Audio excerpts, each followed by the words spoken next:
Muy buenas tardes, buenas noches y buenos días para toda la audiencia de Latinoamérica. Mi nombre es Tamara Brusoni y los estoy saludando desde mundosdearte.go, desde revista Tepenguti Magazine Digital, Buenos Aires, y también con el acompañamiento de Voz de Arte Curatorial. En esta oportunidad quiero presentarles a Jorge Tamayo.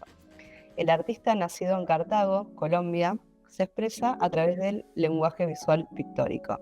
Su formación entre los años 2013 y 2023 aproximadamente no solamente incluye el paso por prestigiosas universidades de Colombia, como por ejemplo la Universidad de Caldas, para su inmersión en el diseño visual y artes plásticas, sino también en nuestra querida Universidad de Buenos Aires para diseño de imagen y sonido, y más recientemente con la prestigiosa Barcelona Academy of Arts en España, donde se ha especializado en el programa de dibujo y pintura.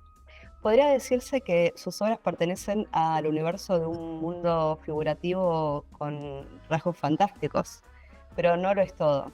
Entre sus participaciones en proyectos se incluyen también otras disciplinas, como por ejemplo la ilustración para el lenguaje audiovisual en cortometrajes y la participación como jurado calificador en exposiciones virtuales digitales para Latinoamérica. Asimismo, ha participado en exposiciones tanto individuales como colectivas, desde ya que su refinada técnica y creatividad se ha hecho eco de premios a nivel tanto nacional como internacional, como es el caso de Arte de Colombia, que reunió más de 300 artistas de todos los rincones de su querido país y en la cual su obra, Huérfanos de Dioses, fue por unánime decisión del jurado la ganadora del primer puesto. Con ustedes les presento al gran artista Jorge Tamayo. Muy bienvenida. Hola Tamara, qué halagos y qué gran presentación. Por ahí uno se olvida de todo lo que ha hecho y, pues, está lindo recordar. Sobre todo el paso por Buenos Aires siempre me trae muy buenos recuerdos y no, aquí muy feliz de que podamos conversar de, como decías, de lo único que sé, que es Bueno, trabajar en arte. excelente, excelente. Bueno, vamos a hacer un recorrido por parte de las obras, vamos a hacer muchas reflexiones acerca de esto que nos apasiona, que es el lenguaje visual pictórico particularmente. Y voy a empezar, primero te quiero preguntar cómo estás. Bien, Yo quiero bien. ser respetuosa. No, no. Últimamente cambié de vivienda, cambié de taller, estoy en un taller más grande, estoy viviendo en un sitio campestre a las afueras de la ciudad, estoy en un muy buen modo como de trabajo y estoy tranquilo, contento, Tamara. Muy bien. Se va a trasladar a todos los receptores de tus obras esta felicidad, Jorge Tamayo. Sí. Bueno, la primera pregunta, dada cuenta de que con la mayoría de nuestra audiencia conoce alguna de tus obras, algo de tu trayectoria también, así que vamos a ir directamente con esta pregunta, que es, ¿por qué el figurativo y por qué el óleo? Bien, el figurativo, para empezar, creo que tiene que ver con una necesidad o quizás desde mi formación como diseñador, en un principio, porque primero me formé como diseñador, ilustrador, fue como de atrás para adelante, y terminé decantando en la pintura como arte.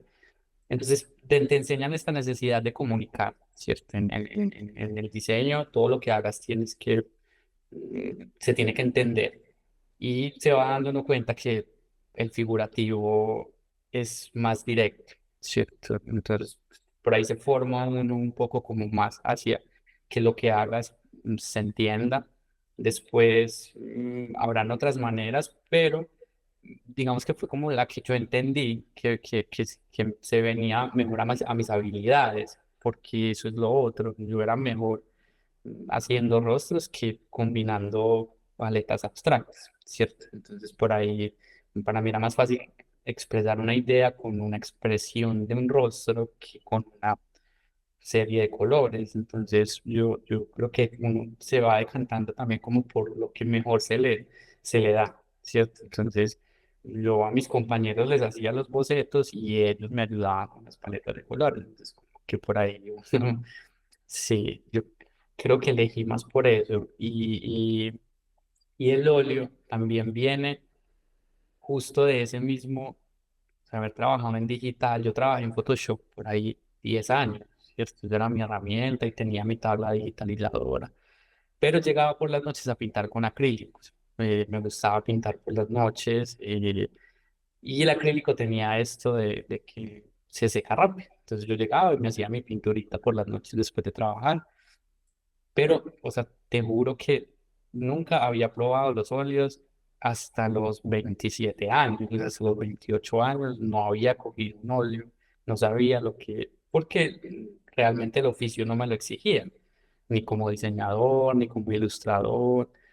Entonces, Déjame preguntarte si sí, ese momento de la primera comunión con el óleo, y ¿qué implicó para vos? O sea, ¿tuviste como una expectativa o de esperar el tiempo de poder encontrarte con ese óleo? Porque, bueno, de oídos escuchamos maravillas del óleo, de muchos pintores que lo eligen, generalmente es para grandes maestros, o sabemos que las grandes pinturas de la historia son al óleo, y como claro. tenías así como una cierta distancia, un respeto, y llegó ese momento. ¿Cómo llegó y cómo fue cómo fue? Sí, es muy lindo porque exactamente esa es como la razón por la que no me había atrevido, como que sentía que no estaba preparado, como que no podía como difamar o como no podía tocarlos aún y solo me mantenía tanto así que llegué a como a llevar el acrílico a un punto en que se parecía mucho al óleo, o sea, como haciendo mezclas como con aceites y para que se tardara más en secar, pero no me atrevía como entonces hay obras que yo hice en acrílico que tienen este acabado de óleo. Am, y un día que en la tienda de arte me compré la cajita de 12 la más barata, pues que yo quiero probar, pero también tenía que ver con haberlo probado casi todo. O sea, ya había hecho ilustraciones en tinta, cómic así fuerte, brusco, claro oscuro. Ya había hecho acuarelas, había hecho varias series de acuarelas. Entonces, y acrílico también. Entonces, como casi que solo me faltaba probarlos. Y, o sea, realmente sí fue un momento de comunión o de, ¿Hiciste ceremonia? eh, yo no sé, de hecho por ahí tengo la primera obra que pinté, la guardo, no la quise vender, porque en el momento de esas primeras pinceladas y sentir que esta vaina se fundía y que ya las cosas salían como yo siempre había querido, ahí no hubo como dudas, Tamara, eso es muy bello, qué buena que me lo recuerdes porque... Y ahí ya, o sea, todo, no volví a coger un acrílico ni unas acuarelitas porque son muy rápidas en los viajes, pero los acrílicos nunca más, la tinta, no, ya. Seca.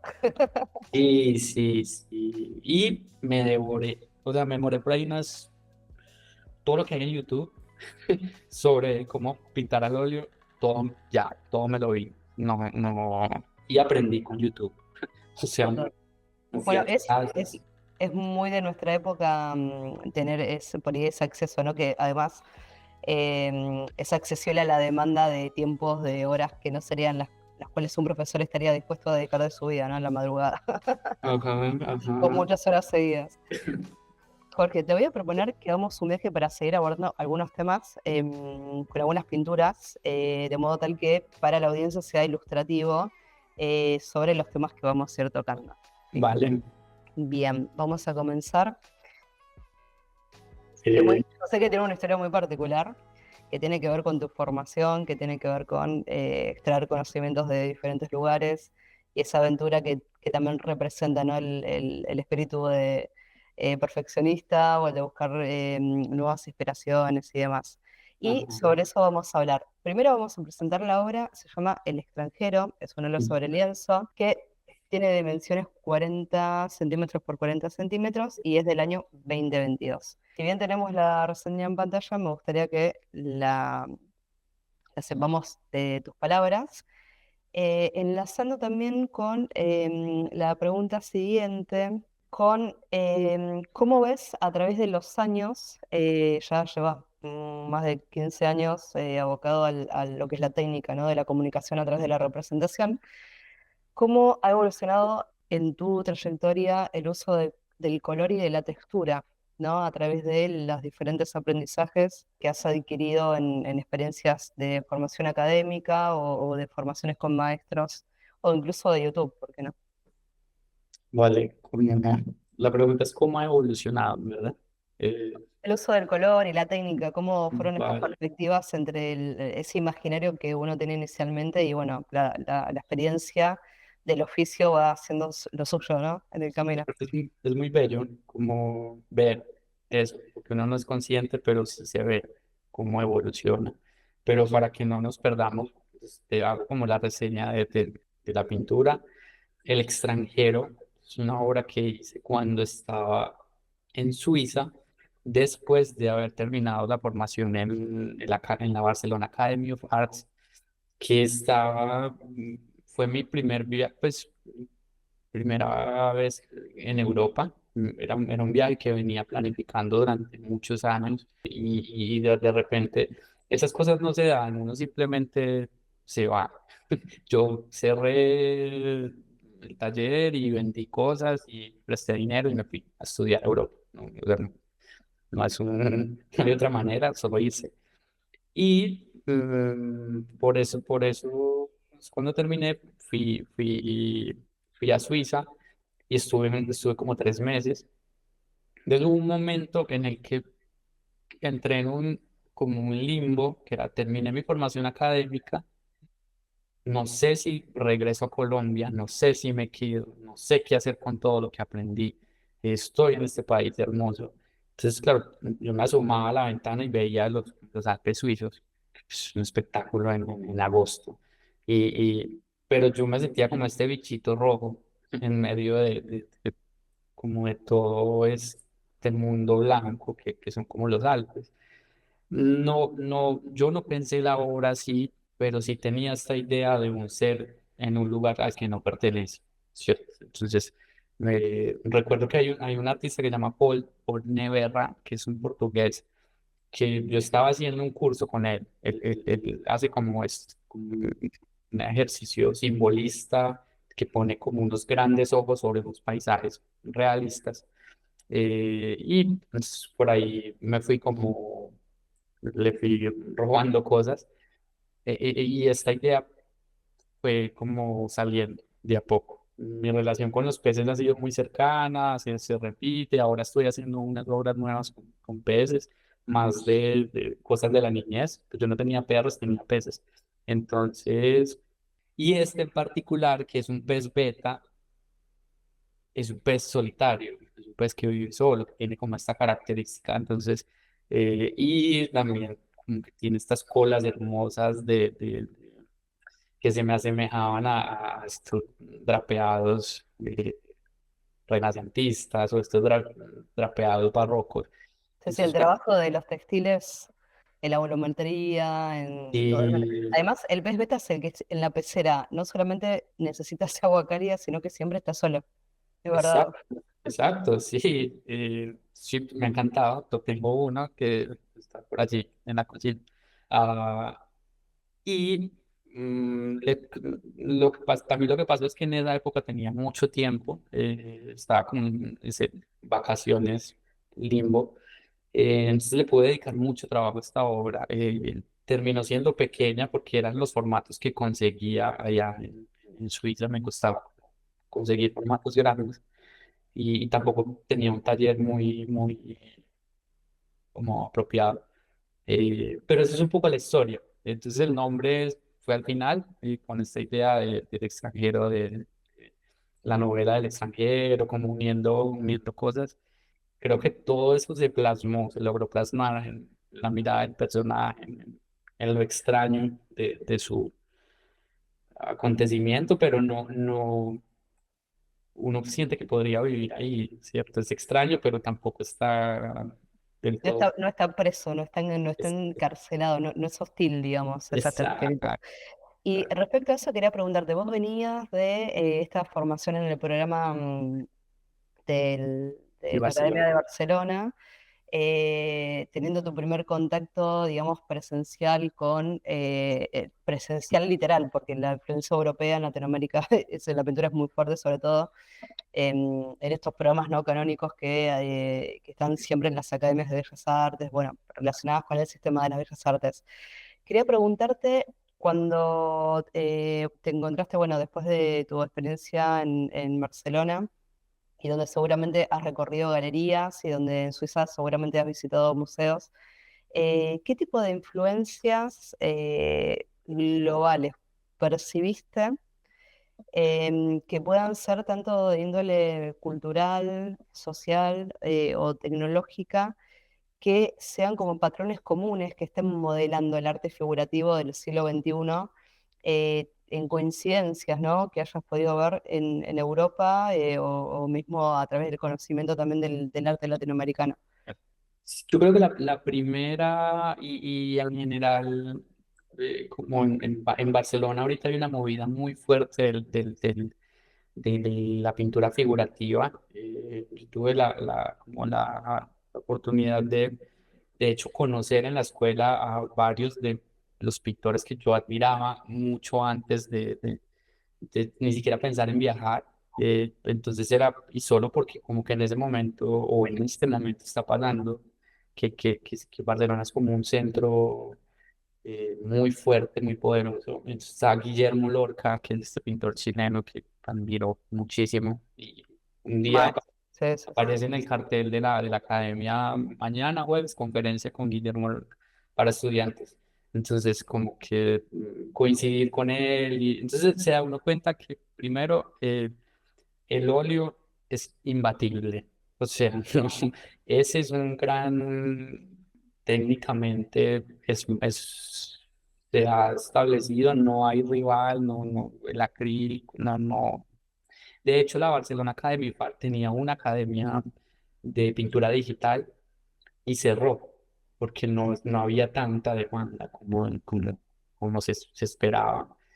No tanto en esa época, pero yo sí noté como quizás una falencia sobre todo en este proceso academicista, como una falencia en desligarse claro, por ejemplo, España tiene esta cosa con Velázquez, con Goya, eh, pero, pero no, y después salta Picasso, ¿cierto? Claro, Entonces, como que hay esa historización canónica que tiene un sesgo de algunas cuestiones y que por alguna razón no quedan bien que sean representativas de ciertas épocas, ¿no?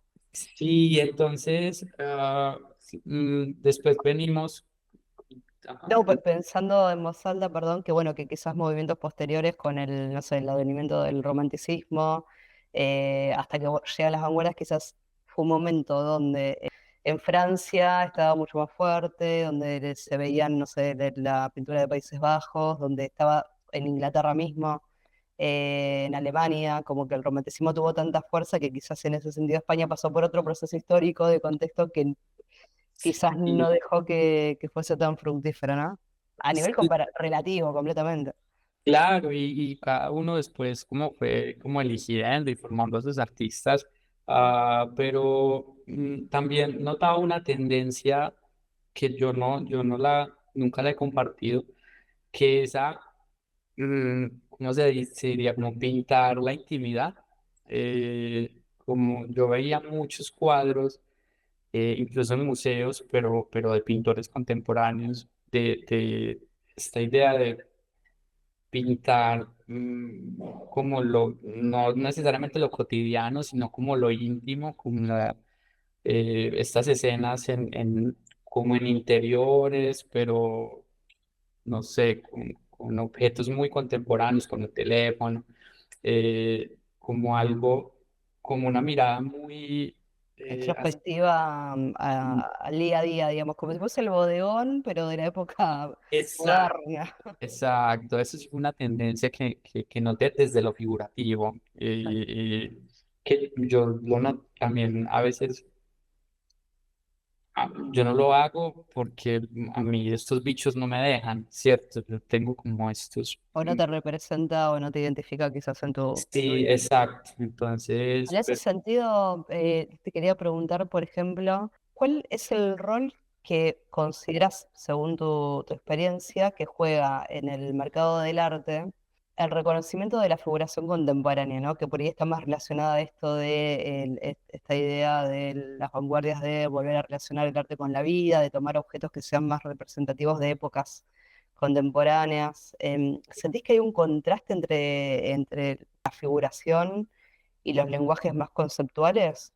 no, o sea, no como contrastes, pienso que a veces se se intenta como crear como ese conflicto, pero no creo que lo haya. Es como que está el hiperrealismo y está el expresionismo abstracto, y acá hay un matiz entre todo lo que, o sea, y acá está el naturalismo, ¿cierto? Lo que se ve tal cual como es. Entonces, uno puede como jugar con todas estas líneas, y a veces tiene que ver más con las capacidades físicas, porque lo que tienen en común el abstracto y el figurativo y todo, y el surrealismo todo, es el pintor, o sea, es el que los hace. Entonces, todo esto parte de un personaje que quiere hacer algo. ¿Qué pasa? Que a veces sus capacidades son mejores en una En forma.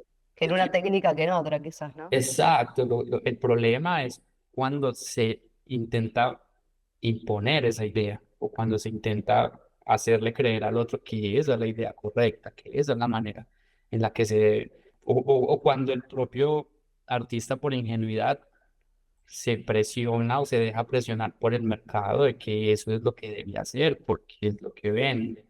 Entonces, yo, yo soy bueno haciendo figuración, pero puedo empezar a pintar abstracto porque se vende más. Solo voy a ser un pintor abstracto mediocre, viceversa, ¿cierto?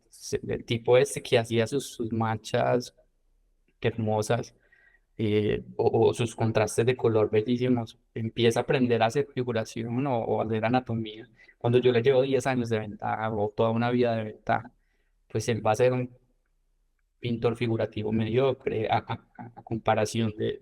Entonces hay Del un... camino transitado, ¿no? Claramente. Exacto, entonces yo No creo porque no lo pueda lograr, que quede claro. exacto. Entonces es como la comparación, y a mí me gusta mucho como los ejemplos de la música. O sea, si tú tienes una voz melódica, pues ¿por qué vas a querer hacer voces cierto? De blues. Sí, cierto. Busca de qué manera, pero esa es la voz que te tocó, ¿cierto? Claro, A mí me tocó esta de la figuración. claro. Bueno, Es- mira, volviendo a esto que comentabas recién de esta aparición, digamos, de objetos de lo cotidiano, de esta tendencia, ¿no? Donde hay una mirada introspectiva. Yo tomé esta obra como ejemplo para que podamos hablar por ahí sobre esto que aparece también en algo que yo creo también subyacente en todas, además del pintor, en todas las obras, que tiene que ver con el concepto, tanto en abstractos como en figurativos. En la composición de la obra, universalmente podemos decir que siempre hay un concepto que subyace detrás. Mejor o con mayores o menores logros denunciativos, perceptibles al receptor, pero que están presentes. Podríamos tomarlo hipotéticamente como para poder avanzar en la charla.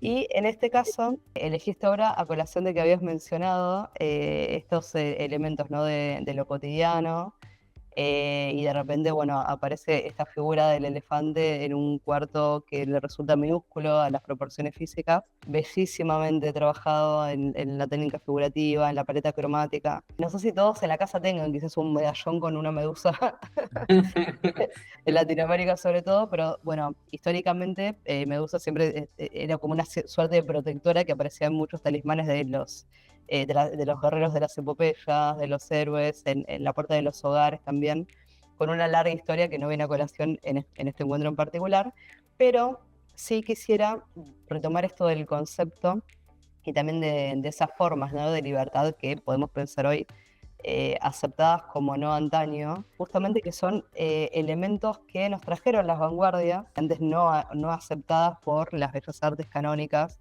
cuando marcaban las reglas y las normativas de lo que era aceptado y lo que no, como por ejemplo este elefante africano, Sí. eh, que soy especialista en orejas de elefante, de este elefante africano en una habitación que tiene todos los que claramente tiene objetos que nos alinean con una cultura occidental. Lo inquietante, ¿no? Lo que acerca a la percepción del espectador cuando se encuentra con algo que hablábamos en el backstage, que tiene que ver como qué está pasando acá. Hay algo que hace que tengamos que detenernos en la obra y pensar, ¿no?, para entender qué es aquello que se quiere transmitir, ¿no? ¿Cuál es el concepto que subyace? Del año 2024, te preguntaría si el óleo ya está seco o todavía no, es muy reciente. Y bueno, nos gustaría que nos cuentes entonces de qué se trata esta obra, cómo acompañarías, digamos, este diálogo que ofreces al espectador. El- el- Esta obra tiene este proceso que a mí me encanta, que es un poco detonante, muchos bocetos, desarrollo de los personajes, composición y pintura. Eso es un poco como lo que yo hago y al final el nombre. O- eh, o- pero desde el principio hay una idea de un objeto muy grande en un espacio muy pequeño. Eso es, que eso es un elefante. Yo quiero un elefante en un espacio pequeño. No necesariamente hay una idea clara o concisa desde el principio, pero tampoco el concepto tiene que ser una idea clara, así es, tiene que ser una visión clara de lo que vos querés para crear un concepto. Entonces, ah, a partir de ahí surge este juego de acomodar y quitar cosas. Entonces, hay un punto donde yo armo la composición, está como el elefante como en esta L y con la luz del cuarto. Y me hace falta un círculo, Tamara, o sea, como hay un círculo para que haga este triángulo en el medio. Entonces yo dejo el círculo ahí en la composición, lo pinto de rojo, lo pinto de blanco, es un espejo. eh, y en medio de trabajar en otras composiciones, recordé que tenía esta idea, tenía esta imagen de este escudo. mm, y mi relación con la mitología griega pues ha sido muy cercana desde que empecé a pintar. Entonces, eso me dio dos cosas. Una, en un principio el elefante era rojo y eso era como una hipérbole que o sea, era una hipérbole de la hipérbole, que era como ya el elefante es grande y aparte es rojo, eso era como un error y era como alguien que vio la composición me dijo, es que duele, duele verlo porque es muy rojo y es muy grande. Entonces, como que eso terminó de unir la idea, pues vale, está el disco de Medusa y este elefante tiene que ser un poco de piedra, ¿cierto? Tiene que tener esta piel, de hecho cuando lo ves de cerca, parte del trabajo tiene que ver con que las texturas son unas de las que más he trabajado para que se logre como esta cosa de piel de elefante piedra, ¿cierto? Y la mirada, él está ciego, eso es algo que quizás se vea mejor de cerca, pero no tiene mirada, ¿cierto? No podría decirte por qué está ciego, pero esto cierra como el concepto, sin necesidad de que desde el principio estuviera. Y si ves, no te estoy contando nada, solo como que compositivamente terminó cerrando la idea, terminó funcionando el color, terminó funcionando la composición.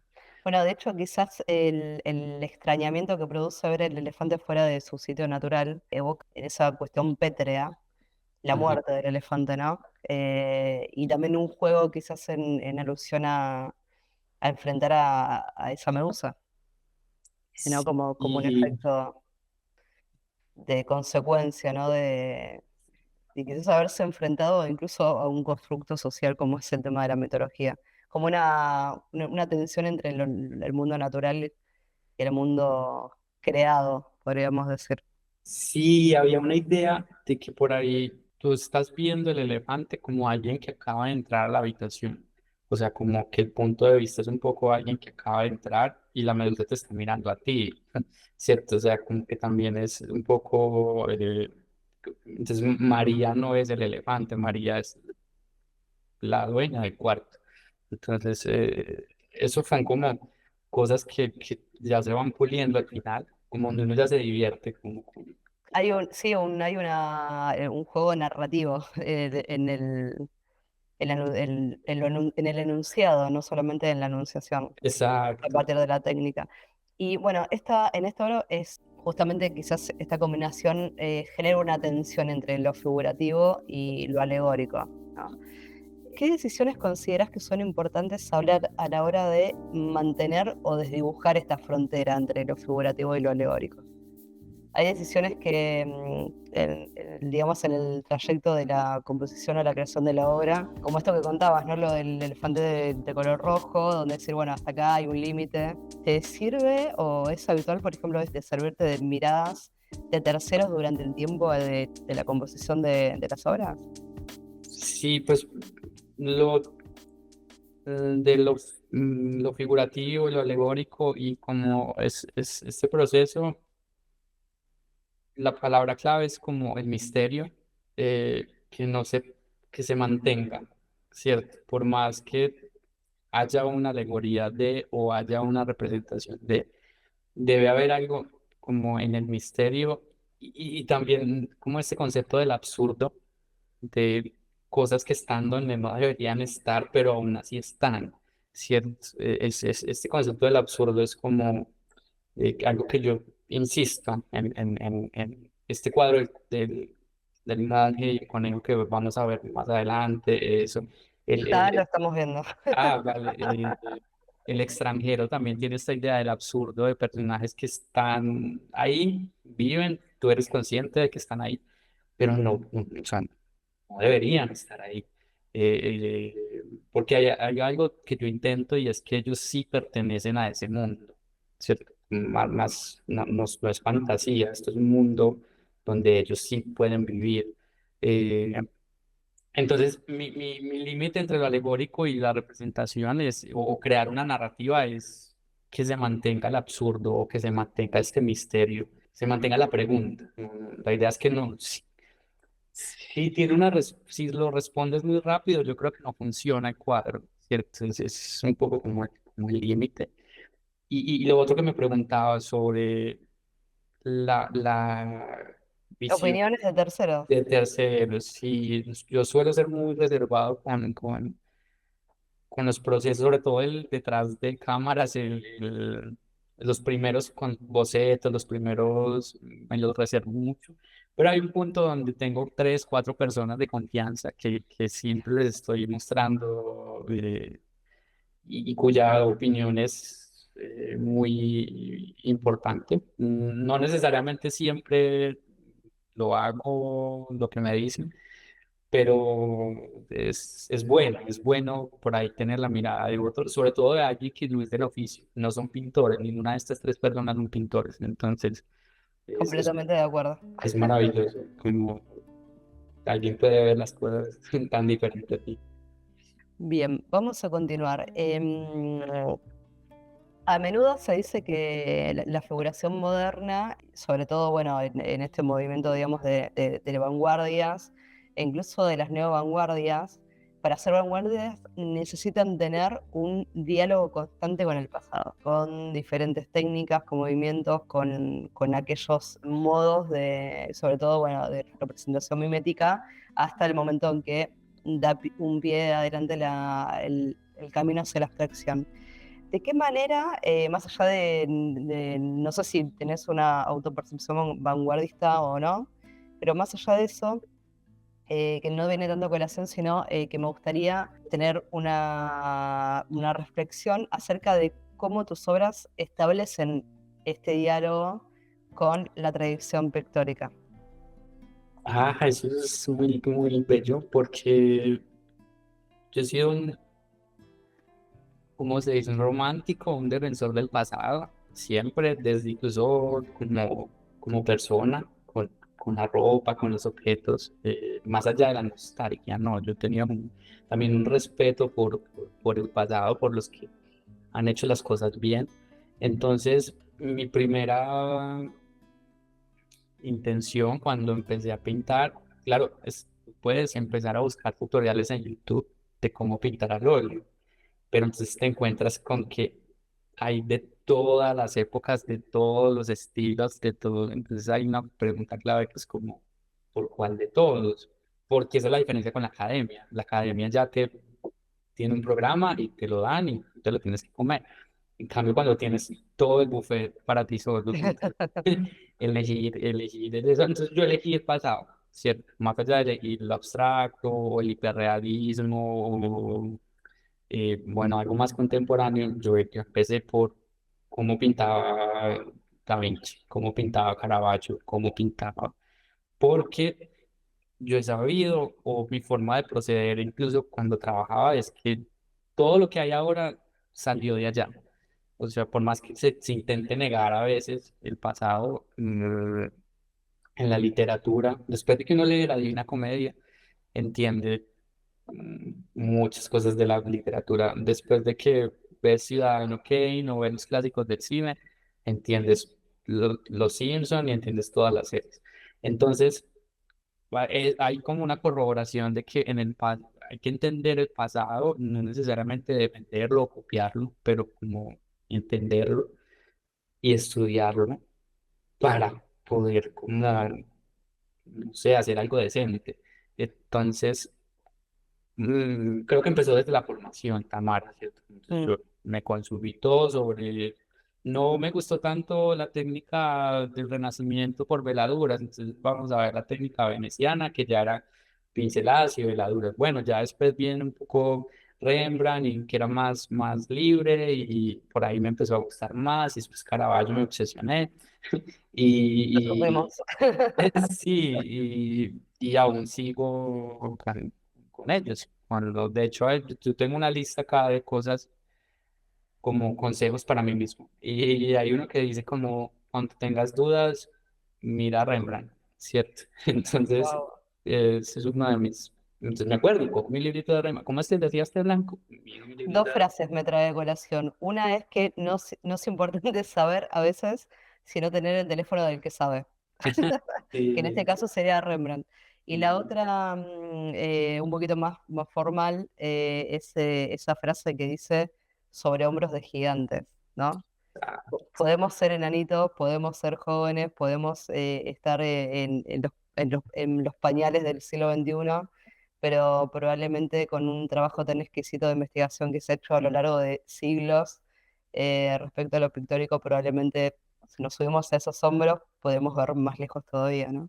¿Por qué no aportar? Y ahora, esto te voy a traer una pregunta de inversa que justamente viene a como una vía de escape, ¿no? De ese pasado y que es, ¿cuáles son las técnicas o recursos que crees o que sos consciente de que has adoptado, por ejemplo, de las vanguardias del siglo XX, y cómo logras adaptarlo a más allá de lo visible, ¿no? Como el caso del hipérbole y esto que se acerca un poco al surrealismo en la descontextualización de objetos o en las proporciones. ¿Cuáles son esos elementos o recursos o incluso técnicas que has conseguido incorporar o que has decidido incorporar a tus obras? Yo creo que la principal es la comunión con los medios digitales. Cuando empecé como en esta cosa del academicismo o de los tutoriales y todo, yo no entendía por qué había como una exigencia en que tú hagas el dibujo directamente sobre el lienzo cuando tú lo puedes imprimir y lo puedes calcar. Es cierto, no porque sea fácil, sino porque a mí lo que me interesa es la pintura. Entonces, porque no puedo usar, o si estos tipos igual tenían ayudantes para que les transfirieran los dibujos a los lienzos. Entonces, hay una cosa como, yo me acuerdo que me enseñaban en la no en Barcelona, sino acá en Manizales, como es que usted tiene que hacer el dibujo, ¿cierto? Usted, porque ahí está el gesto y bueno, tenían un discurso, pero mi relación con los medios digitales es muy fuerte. O sea, yo dependo de mi iPad para componer, yo hago los estudios de color ahí. Entonces, si algo tengo yo o sea, esto que hizo, no sé, el pop art, de crear composiciones digitales y después traerlas a mis obras, yo creo que yo tengo una muy buena relación, aparte que ilustré muchos años en digital. eh, y me gusta encontrar la manera de mantener esa relación. Correcto. Bueno, respondiste a la pregunta que seguía, que era justamente cómo era, cómo era tu relación, digamos, en un contexto donde tenemos una saturación, ¿no? de nuevas tecnologías, los lenguajes digitales, que bueno, en cierto modo, en tu trayectoria, forma parte más de tus inicios que de tus fines, ¿no? Como que has seguido el camino inverso. Y bueno, era, bueno, cómo aceptabas este desafío, a lo cual entiendo que la respuesta es justamente la comunión y también lo que tiene que ver con derribar ciertos tabúes y censuras en pos de inmolarse por la vieja escuela, digamos, ¿no? Como, Exacto, y yo creo que eso también, yo no tengo esta obsesión con usar los mismos materiales para crear los mismos resultados. Me gustan los pinceles, yo sé muy poco de pinceles, Tamara. Tengo tres que me gustan, o sea, tres marcas, pero yo no sé de qué cerdas son, yo no sé bien, sé que pintan como yo necesito que pinten. Entonces algo también de, no sé, lo sintético tiene esta facilidad de adquisición que a mí me gusta. Me gusta poder ir y comprarlo cuando se me desgastó y no esperar a que no me ha llegado de Europa el pincel de pelo de marca que salió pues. Entonces, ¿qué mitos, o sea, teniendo en cuenta, estamos en el siglo XXI, eh, es una pregunta doble, ¿no? ¿Qué mitos consideras que se han derribado respecto a la pintura en el siglo XXI? ¿Qué mitos se derribaron, digamos, siempre como este comparativo con el pasado, con la vieja escuela? Podríamos hablar incluso en un momento un poco vanguardia, ¿por qué no también? ¿Qué tabúes se han derribado y cuáles crees que todavía faltan o quedan por derribar? En la pintura, no solamente desde lo técnico, sino desde una visión un poco más macro, ¿no? Como de comunidad de artistas y por ese lado, te pregunto.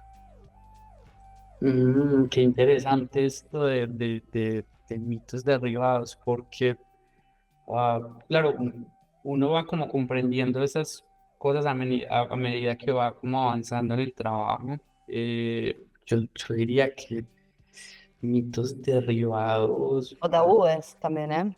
ok.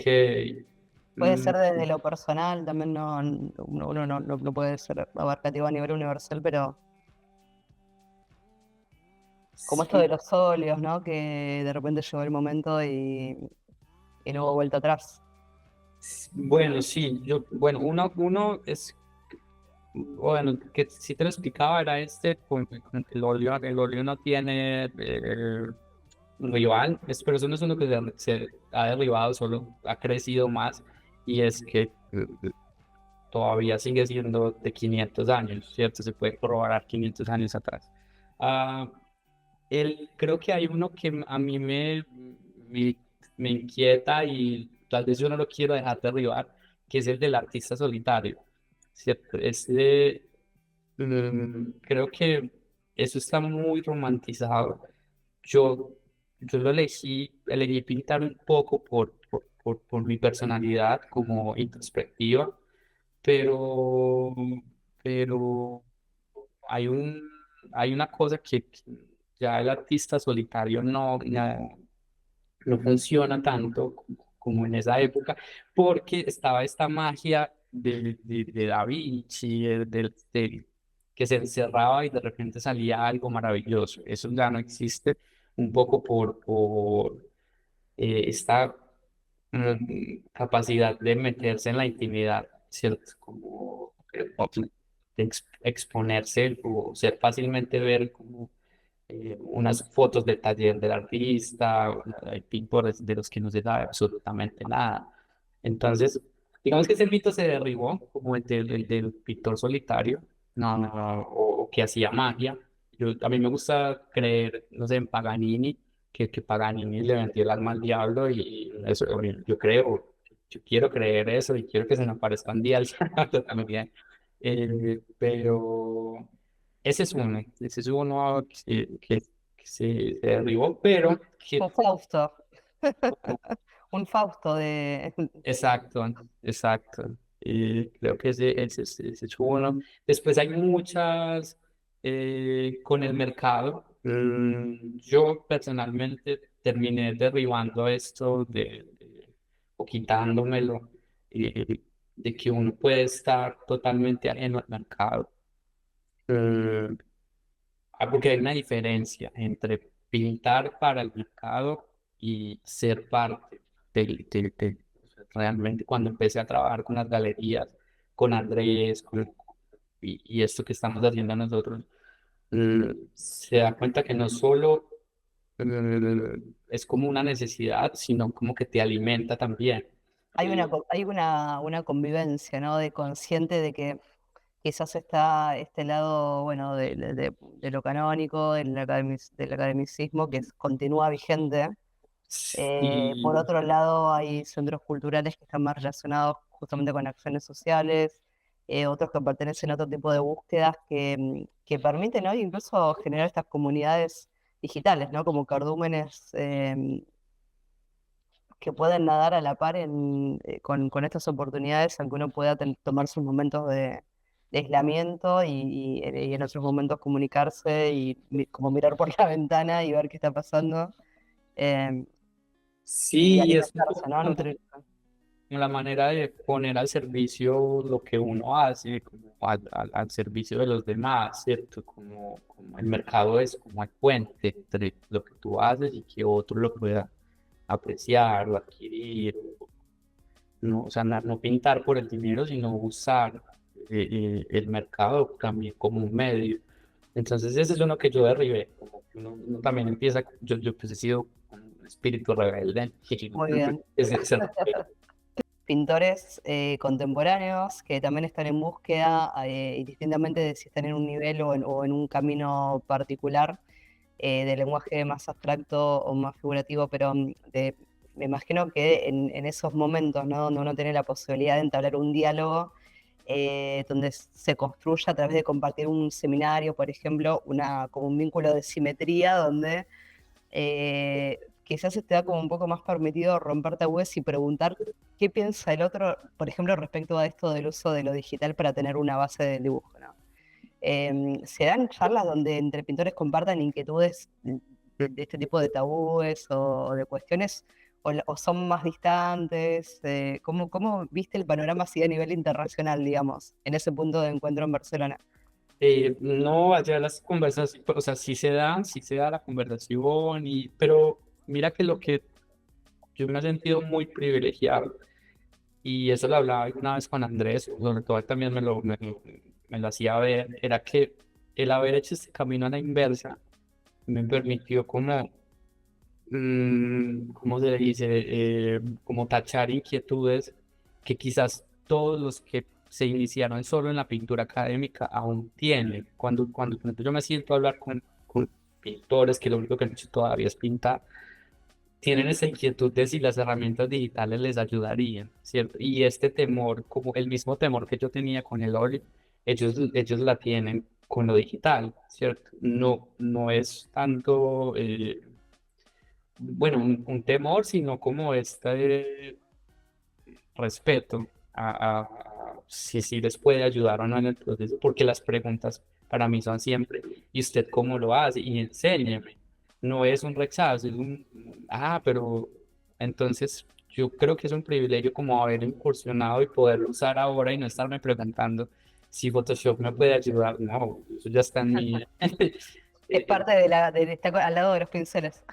Sí, sí, es cuando alguna vez le mostraba a alguien que yo hago un collage en Photoshop primero, antes de dibujar, decía como, ah, marica, claro, así es muy fácil, pues, obvio, es que la herramienta está, ¿cierto? Entonces no hay por qué como rechazarla. Estimarla, claro, sí, sí. Sí, sí, sí. Y bueno, volviendo a esto del, digamos, de este encuentro con otros artistas, me surge la pregunta de saber cuáles son las inquietudes más comunes que se plantean, considerando que la mayoría de las personas que asisten a un programa de dibujo y pintura se vuelcan, digamos, al trabajo más fuerte sobre lo figurativo. Esto teniendo en cuenta lo de las inquietudes en relación al panorama del arte contemporáneo global, digamos, ¿no? ¿Cómo percibís que el lugar del arte figurativo en este panorama occidental, digamos, porque no es mundial? ¿O cómo Ah, se percibe entre el colectivo de artistas, ¿no? Con el cual has tenido la oportunidad de compartir estas charlas. digamos que parte también no podría como ser muy, como tener una gran como idea, porque, claro, yo me muevo en los círculos de pinturas figurativas. Entonces, un poco como que nosotros tenemos esta idea de que se puede convivir aún como con el arte figurativo. Eh, la verdad, Tamara, es que yo no suelo indagar mucho. Yo cuando tengo estos encuentros con otros pintores, suelo escuchar, pero no suelo como preguntarme yo, porque a mí me cuesta crear estas conversaciones a partir del oficio.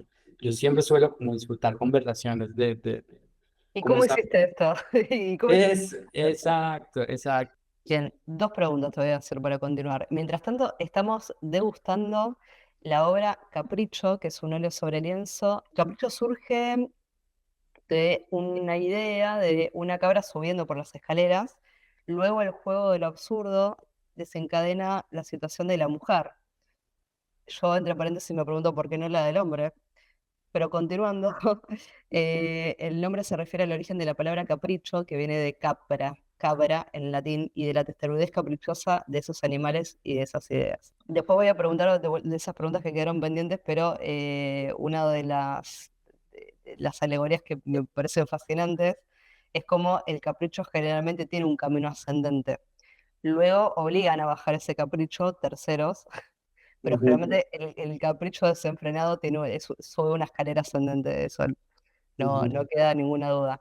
¿Cómo juega, valga la redundancia, ¿no? Con el tema del juego, la incorporación de fábulas, de mitología? Yo tengo cierta intuición respecto a tu elección, además de tu fascinación por estos temas, pero me gustaría saber si en la mayoría de los casos continúas leyendo mitología, por ejemplo, y van surgiendo ideas, recurres a la literatura, sos de leer o te quedan recuerdos de tiempos de estudios anteriores cuando había un acercamiento, no sé, quizás escolar o en el liceo de la literatura mitológica. No, sí, sí, tengo un muy buen como acercamiento y constante y suelo leer mucho. En un principio aprendí a pintar, o sea, como que me obsesioné ahí con todo esto y aprendí a pintar al óleo. Entonces viene la pregunta de qué pintar. Ese es el otro gran es, que es difícil de encontrar, que es eso. Entonces, ¿y ahora qué hago con esto que se hace? Pues que voy a pintar. Entonces yo primero creé una serie que se llamaba Las Simples Cosas, pues, que empecé a pintar lo que tenía como al lado y me fui como conectando con la mitología, estaba leyendo la Divina Comedia, estaba con esta tipo y entonces empecé como a hacer estas investigaciones investigaciones estéticas sobre dioses, sobre animales. Tampoco nunca me ha gustado la copia de como exacta de obras, entonces, eh, entonces en ese que pintar la literatura terminó siendo como el gran influyente. Ah, y por estos días de estas obras yo estaba leyendo a Kafka. Entonces, Kafka tiene todos estos personajes muy absurdos en estos escenarios también. Y mira que hay algo que yo hago y es como compongo obras en paralelo. Entonces, la anterior, la que estabas mostrando del señor con la llama, ese señor estuvo en estas escaleras. Pero entonces, muchas de las elecciones o decisiones muy fuertes son sobre todo estéticas. No tienen muy poco que ver con que sea un hombre o una mujer, sino que quizás este vestido desplegado se veía mejor en esta otra composición que en estas escaleras en circular.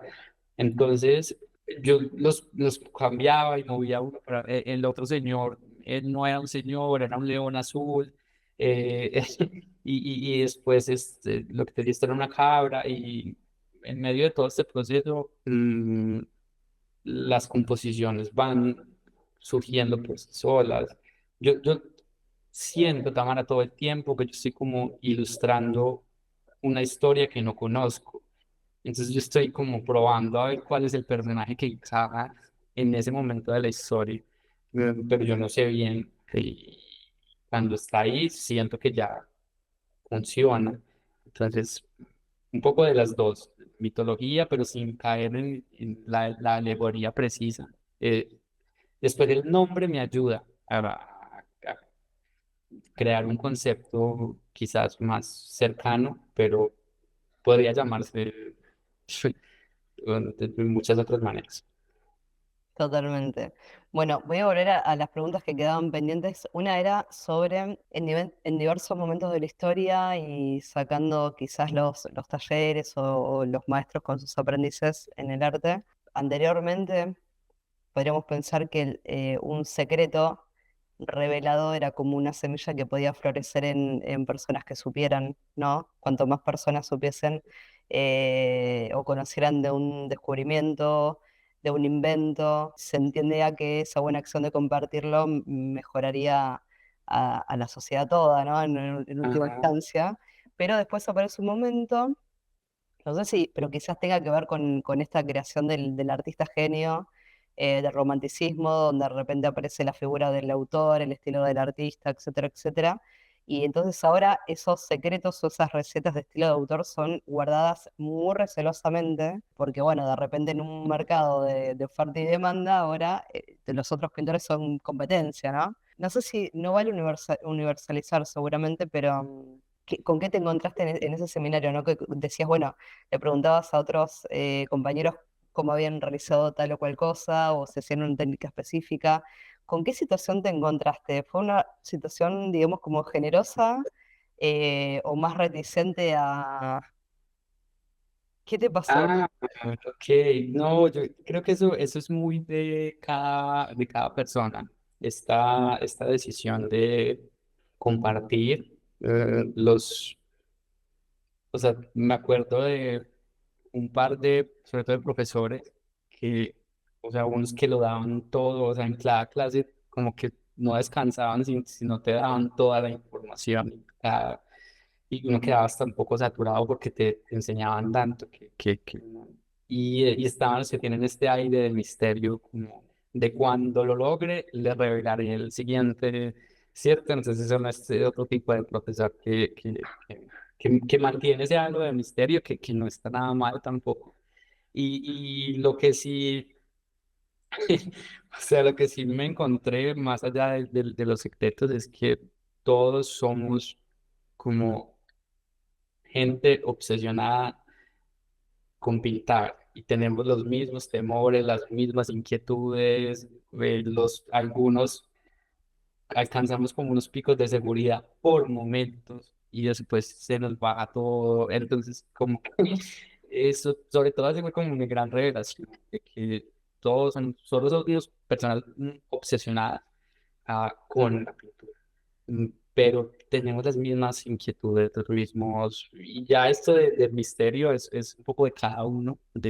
Me acuerdo mucho de un amigo que era de la India, Vaibhav, que si por ahí está, ve este video con subtítulos, que no habla nada de español, que él me decía como, Jorge, yo lo único que quiero es pintar lo que veo, ¿cierto?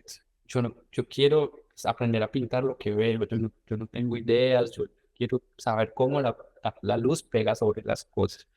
Y él me decía, yo quiero regresar a la India y montar un café y vender café y poner mis pinturas en el café. Pero yo le digo a Dios o a esa cosa que está arriba, quíteme el foco. O sea, yo no quiero que la gente me mire a mí. Yo quiero, entonces como que eso, por ejemplo, te revela muchas más cosas que cualquier concepto técnico. Ese día yo llegué como muy cambiado a dormir. Pues eso, qué tipo de persona viene hasta Barcelona, se forma con los mejores del mundo y su sueño es volver a montar un café para entonces, por ahí hablando de secretos. Eh, Uy, ojalá podamos contactarlo y saber que ahora montado su café. Sí, yo por ahí he perdido un poco de contacto con él, pero sé que está terminando, o sea, es como el curso, porque el curso era muy largo, yo solo hice Bueno, un un programa. periodo, entonces él quería de los 4 años, entonces todavía está ya en su proceso, pero un saludo grande para Baiba. Uy, ojalá podamos contactarlo y podamos incorporarlo a alguna entrevista. Podemos hablar con Muy él. interesante también en el sentido de la búsqueda o de esta mirada retrospectiva o de la deconstrucción del estudio de la historia canónica que hablábamos en el backstage, que tiene que ver justamente con la manera en la cual las sociedades occidentales tenemos una pregnancia casi ya invisible, ¿no? Porque forma parte justamente de la ideología que tiene que ver con estos rasgos todavía que quedan del antropocentrismo de la época moderna, con también, bueno, otras épocas posteriores ya para el siglo XIX, o la aparición del psicoanálisis, de repente cómo pensamos de lo psíquico, desde el concepto de persona, cuando hay sociedades que no tienen ni siquiera una palabra para pensar una persona como un sujeto que está parte de su mundo, ¿no? Ujú. O la famosa tesis de la excepcionalidad humana. Y así todos estamos en este tiempo todavía, todavía se nos es necesario a nosotros tener que construir esas ideas para poder ver las cosas de otro modo. Y nos toca hacerlo ya un poco mayorcitos, ¿no? Ya de adultos. Pero bueno, ocurren estas cuestiones como otras visiones, que me imagino que te quedó resonando como te dijiste, te fuiste a dormir diferente porque por esa cuestión de extrañamiento y sin embargo, y esa cuestión ajena, ¿no? ¿No seremos nosotros, a fin de cuentas? Claro, claro. ¿En qué momento, no? Sí, y eso libera mucho, Tamara. También libera el oficio. Cuando tú te quitas hay unos textos muy bellos pero no sé si son las cartas a un joven poeta de Rilke, donde él habla un poco de esto, olvidarse uno y también olvidarse. Y hay otro, Baltos, ya me acuerdo.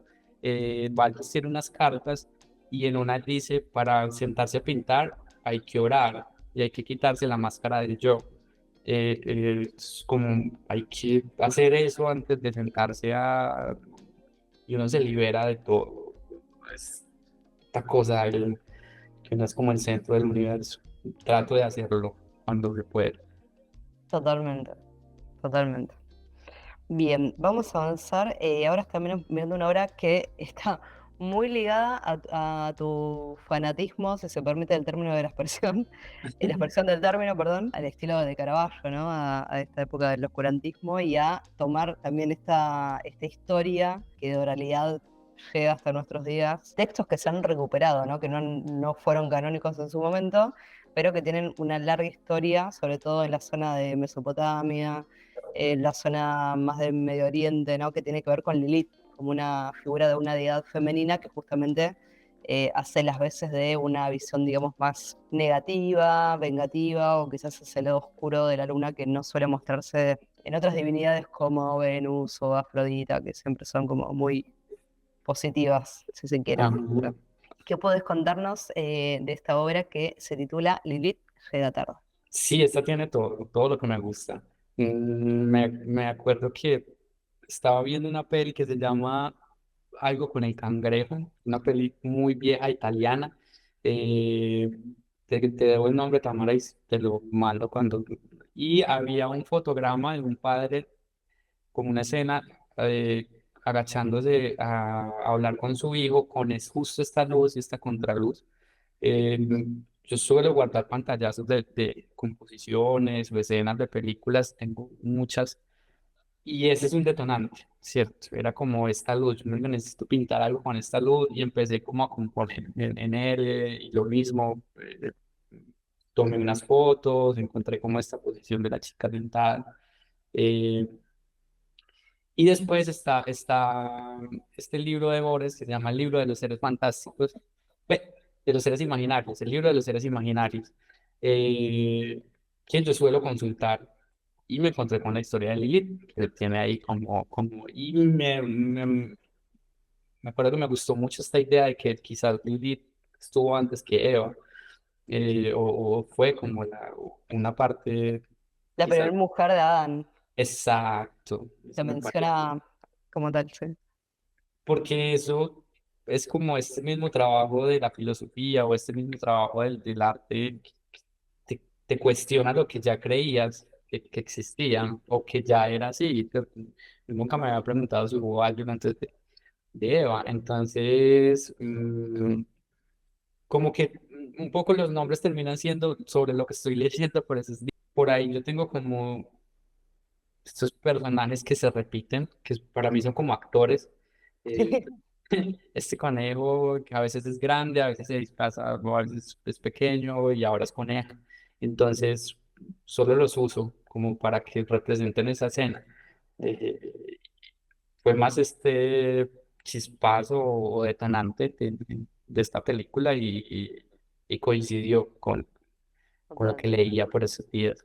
Me resulta súper interesante, además del, o sea, nunca voy a tener palabras que no sean elogios para lo que tenga relación con la técnica, el trabajo de la luz, cómo se va difuminando hacia el negro, es fantástico, y el juego del contraluz, justamente. Hace poco justo estaba leyendo un texto que hablaba sobre una temática que relacionaba justamente para el arte pictórico de Países Bajos que se relacionaba con la lectura y el correo postal. Justamente Países Bajos se jactaba de tener uno de los mejores servicios postales y no quiero mentir en decirte que fue Rembrandt particularmente, y si no te debo el nombre, lo vamos a poner después en un cartel en la posedición, que se abocó a hacer algunas pinturas que tenían justamente que ver con ese momento tan íntimo de la recepción de una carta, Ajá. de la Ok. lectura. O Eh, Hermes tiene varias también. Vermeer, Sí, correcto, él tiene varias. correcto. Sí, sí, sí. Justo me hizo acordar a esto, ¿no? Y a, bueno, toda la narrativa lograda a partir de estos elementos o de estos recursos que para mí son tu propia cosmogonía, que tiene que ver con estos personajes que son los protagonistas de las historias que narras a través de los cuentos. Además, la feminidad de la coneja es alucinante. Ok, gracias. ¿Sabes? Como en algún momento hubo una carta sobre esa mesa, entonces sí, sí está como muy por ese lado, porque la quité, porque que no quería como crear esta relación con que ella estaba preocupada por la carta. Entonces eliminé, ya no la hay, pero solo más como cuando te despiertas a medianoche con un sentimiento de que llegaste tarde o vas a llegar tarde. Ese. Bien, totalmente. Ahí me gustaría repasar 2 horas, estamos un poquito extendidos, pero quiero aprovechar al menos 10 minutos para que nos concentremos en abordar algunas cositas más, por lo cual primero voy a empezar, ya que hablábamos justamente de esta cuestión de reflexión sobre el lenguaje artístico, sobre el lenguaje, perdón, sobre el artista como este dínamo, ¿no? De la expresión y de motor. Entonces elegí esta obra que sé que tiene un tiempo anterior, que es este autorretrato. Hizo recordar esa mención a Borges y que, bueno, como parte de la literatura de vanguardia, también junto a otros autores, como en su momento lo fue Kafka, también con los relatos fantásticos, aunque él no se autopercibía como un vanguardista, pero que, bueno, fue como reconocido con el tiempo. Y en el caso de Borges, que creó, digamos, como su propia cosmogonía de lectura para sus propias obras, ¿no? Como que él logró entablar un diálogo entre el modo en el cual sus obras pudieron ser leídas de una manera diferente al resto de la literatura. Y en este caso, como una búsqueda de metalenguaje, tenemos este autorretrato que también refiere, ¿no?, a estas representaciones en cascada, a este diálogo. También tiene su cuestión del extrañamiento, tiene esta técnica también que trabaja muchísimo el oscurantismo de época, pero bueno, presente, ¿no?, en esa oscuridad, en lo tenebroso que puede representar el espejo. Es muy borgiano. Y sí. Jorge decía que los espejos eran abominables porque multiplicaban a los hombres.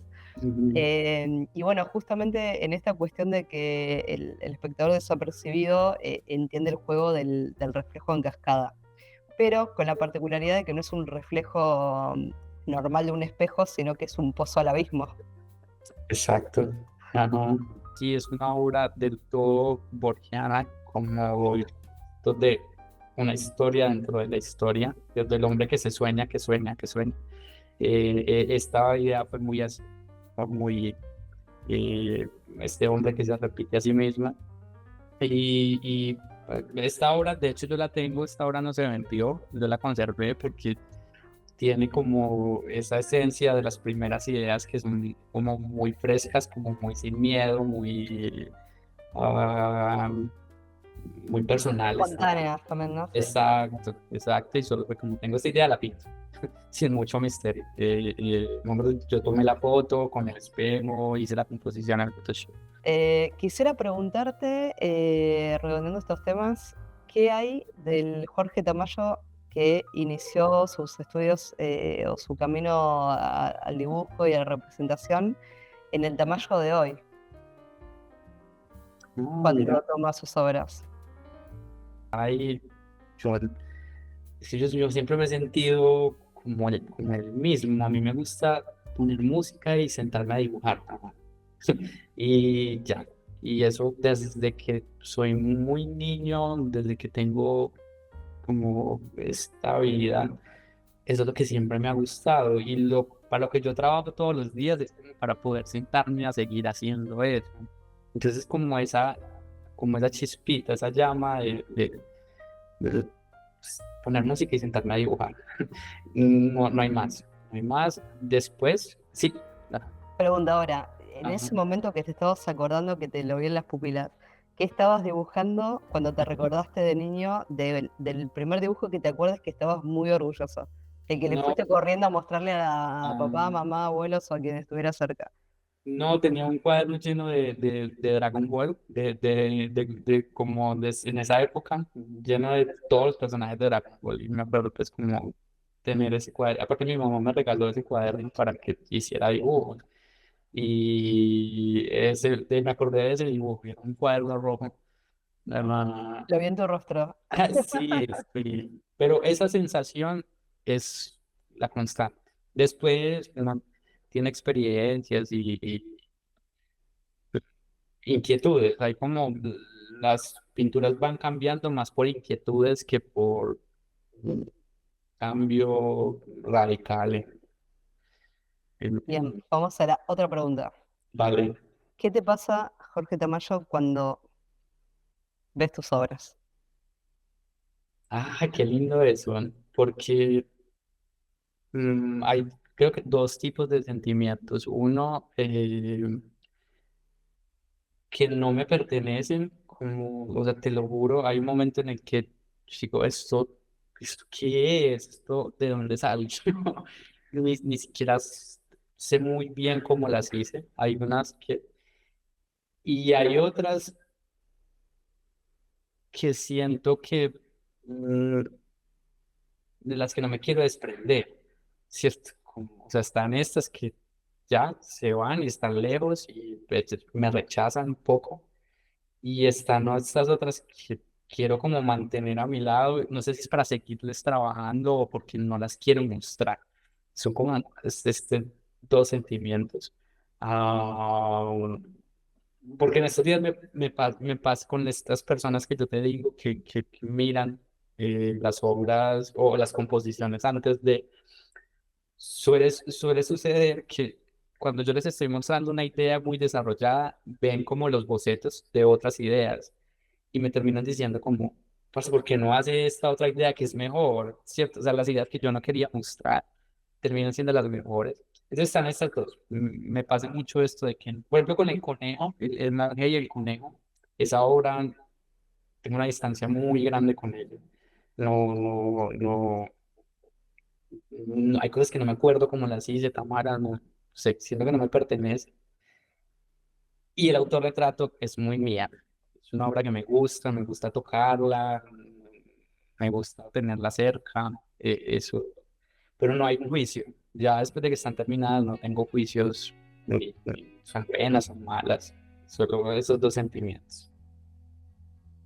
Gracias, Jorge. Hermoso. Me gustó mucho cómo llegamos a este punto de la conversación. Así súper emocionante. La pregunta es, no hace falta que sea muy extensa, pero me gustaría preguntarte, ¿cuál es tu próxima meta? Mi próxima Para el artista Jorge Tamayo, ¿cuál es la próxima meta? meta, ah, quiero, quiero hacer un libro, pero no, o sea, no, un libro donde estén impresas las imágenes de mis cuadros pasados, no, quiero crear una serie de obras que converjan en un espacio físico libro. Es eso. Quiero, tengo una idea, tengo un concepto que no es una historia ilustrada ni son las imágenes de una exposición en un libro. Tengo algo ahí en el medio Ahí va dando vueltas. en lo que estoy trabajando y sí, esos son mis grandes objetivos en la vida. Muy bien. Señoras y señores, esto continuará. Jorge, ha sido un placer, pero enormísimo compartir este tiempo contigo. Tengo que dejar a que te explayes también. Espero que te hayas sentido cómodo, que hayas podido disfrutar también, ¿no? Este tiempo. Y bueno, dejar también habida cuenta de la audiencia que va a estar escuchando atentamente tus palabras, seguramente enriqueciéndose también con todo lo que muy honestamente has expuesto. Este ratito es para que puedas saludar a quien quieras, manifestar, pedir un deseo. Damos feliz cumpleaños, lo que tú desees. Porque no, Tamara, yo pues muy como, pues más allá de agradecido, como algo muy cómodo, me gusta hablar con vos, creo que estas conversaciones y reflexionar en torno al oficio siempre es como muy importante, ¿cierto? Sentarte a pensar un poco y no a responder nada. La idea no es dar respuestas de nada ni solucionar acá problemas, pero solo hablar ya a veces es una manera de encontrar una solución a otros problemas. Entonces creo que me agrada mucho poder como aportar cualquier cosa. Y ya vendrán nuevos proyectos, estaremos en contacto. Ahorita estoy en modo encerrado, produciendo otra vez, componiendo mucho y quiero pasar, no sé, varios meses sin que sepas nada de mí, pero vendrán cosas. Entonces, bueno, Estaremos más que atentos, Jorge. vale, Muchísimas gracias por el tiempo, por la alegría y la felicidad de compartir a corazón abierto, ¿no? Tu experiencia, los aprendizajes, los mitos, los sueños, las pesadillas, todo lo que ocurre. Es siempre un placer. gracias, Tamara. Un abrazo. Espero vernos pronto y a la audiencia, bueno, ya están avisados, van a pasar varios meses hasta que tengamos novedades, pero vamos a estar muy atentos de poder compartirles novedades entonces de nuestro gran y querido artista Jorge Tamayo desde mundosdearte.go, y los saludo también con muchísimo cariño, esperando encontrarlos nuevamente en el próximo programa. Muchísimas gracias.